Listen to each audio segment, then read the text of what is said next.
It's really fascinating that as gaming gets more popular and more people get into the mainstream game titles, the more the likes of the social justice warriors want more of their storytelling and less gameplay. Or worse, they want to skip combat in game because apparently playing a difficult game hinders them from absorbing the too deep for them lore and mythos of the game they critique. What's even more telling is they praise the likes of Gone Home, Sunset as the epitome of storytelling, and even praised it as a revolutionary concept in game design, whereas they diss Fire Emblem as being sexist and niche because gameplay. I have this personal mantra in looking at games. A video game, its gameplay and its aesthetics must fit the story in order for it to work.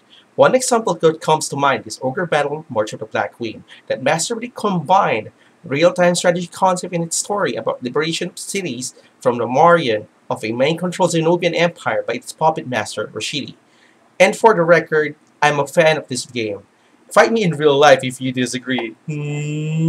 But to say that a video game's gameplay should take a back seat for more storytelling is like telling a mechanic to remove the car's engine because the overall car design is gorgeous and that's enough to tell the people the mistake of the said automotive. Ridiculous at the same time stupid, because it completely defeats the purpose of a video game, an interactive medium that challenges your decision making, hand-eye coordination, reflexes, strategic, and tactical prowess.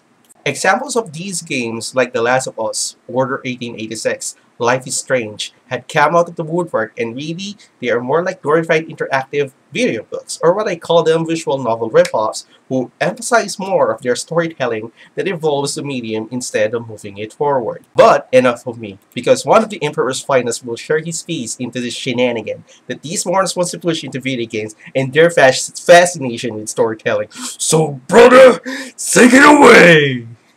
Good evening, ladies and gentlemen. I am Mildra, your gaming monk for the evening. This whole gameplay and story thing that gameplay needs to move away for better story, I find that to be a false dichotomy. Mainly because of the fact that it assumes that story and gameplay are like oil and water.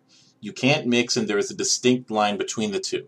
Ponder this. When everybody talks about gaming's blank, or the standard that they use for gaming as art, what work do they keep citing over and over again in these sort of art criticisms? They use Citizen Kane as their example, a film.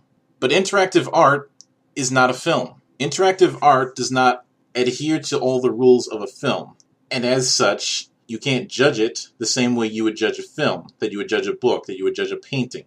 It has its own set of rules that it has to adhere to that is developed over the course of a few decades. And while gaming is still a very young medium, the fact is it has established a set of rules that it goes by. This is the reason why so many quote-unquote art games end up failing, because they focus so much on story, narrative, and all that, that they completely forget the interactive nature of being a video game. And just treating the whole video game aspect as something to be base and lowbrow does not do you any favors, because you are shortchanging both your own narrative potential and you're shortchanging the audience. The reason why the I watch this ironically thing is so grating is because of the fact that it has this assumption that you're somehow better than the medium that you're looking at. An excellent case in point of this would be the Power Rangers short film, but that's for another day. The point is, saying that gameplay needs to move aside for better story, if you end up doing that, all you're going to get is a game that has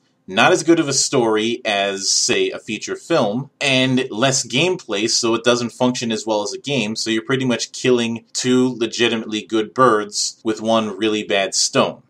I'm the monk, and that's my opinion.